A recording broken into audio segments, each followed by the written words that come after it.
Hello everybody, wanted to come on here and give my perspective on something.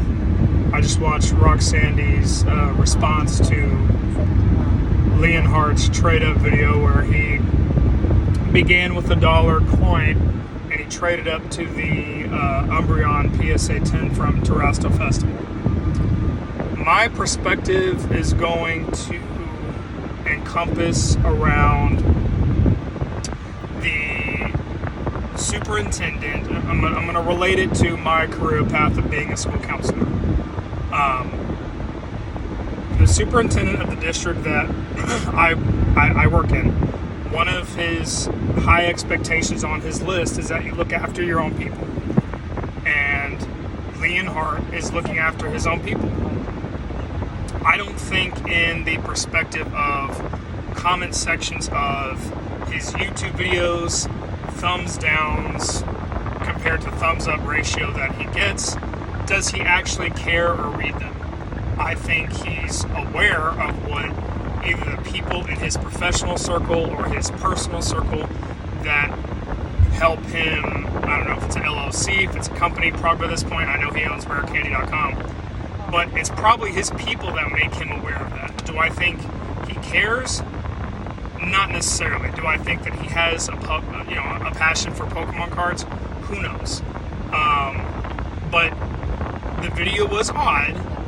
At the very same time, PokeTubers I'm not even close in the category of Roxandy. Roxandy's amazing, and I watch his content, and I watch, I've been very vocal on the folks' content I watch on here. Great folks like Danny Phantom, Opossum Bud,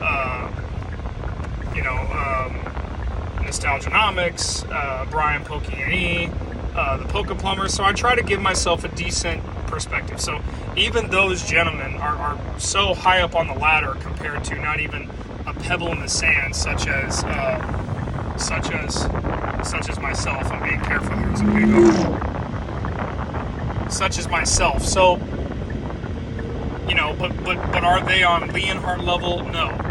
Would they do the same thing if they were on Leonhart level? Who knows, right? I think we're very quick to say that we would do the same thing, when in reality, unless we're faced with that choice, how can we truly give an unbiased personal opinion or perspective unless we're actually faced with that choice? That's the point of that all, is that it's very easy to sit in the positions that we're in and give a perspective on Leonhart because we're not Leonhart. And I think we have to remember, again, I try to bring a school counselor perspective to this Pokemon hobby, that we all go home to different situations in the Pokemon YouTube space. We all have different levels of popularity, subscriber counts, views, short content, long content, more than I'm learning. And Leonhart is up there, right? And I do agree with Roxandy's take and perspective of comparing him to Real Breaking Nate, to where even the public opinion and perspective, and I can't talk, I'm also trying to navigate. I'm going to my parents' RV park to swim with my sons. Back on point.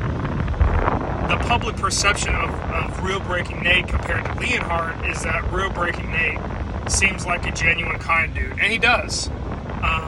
But again, it goes back to that point of, unless you're in Nate's or Leonhart's or PokeRev's personal or professional bubble and you're one of their people, how do we really know? All we know is what we're seeing and the perspective of when they hit the record button on the camera. It's like I tell my students at school all the time. When you watch a football game in this country, American football, not European football, but the same goes for any profession or professional sport, is that you're seeing the product on the field. You're not seeing the preparation. You're not seeing everything prior to the person hitting record or prior to the game starting. And so I think we have to remember that. It can be very easy to be in our position and maybe be out of touch with something or think that we're in touch with something when we're not actually living it ourselves. And so just a perspective I wanted to bring on here. I hope you all are well.